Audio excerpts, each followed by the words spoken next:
putting the theory of panspermia aside, that mushrooms came from space or fungi came from space, it, you know, most of life came from the ocean. And so are these marine fungi the ancestors of terrestrial fungi or land mushrooms and fungi that we see around, like chanterelles and things like that? Fungi at some point would have come onto land. I believe that was before Ascomycota and Basidiomycota evolved, and they evolved during that transition onto land, or approximately there in the in evolutionary time.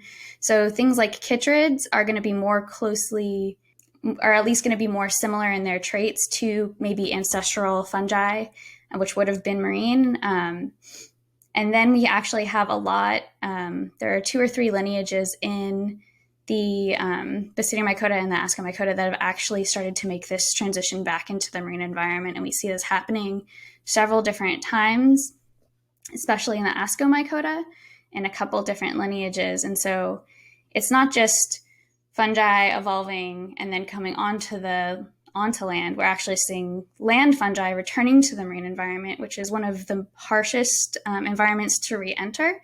So it's kind of crazy that they're doing this so many times across these different lineages of fungi. It kind of speaks to their ability to adapt and have these kind of really cool mechanisms of not only just adaptations, but different kinds of metabolites and products that they're making. They're very adaptable. They're very hardy.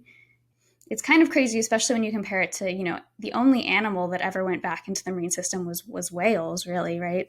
That's kind of like, and then for when we think about plants, seagrasses are the only flowering plant that has made that transition. But when you look at fungi, there are so many more species that have made that transition back into the marine environment. And it's kind of a testament to fungi and their adaptation potential. I had no idea that whales went back into the water. They were on land at one point. That's nuts.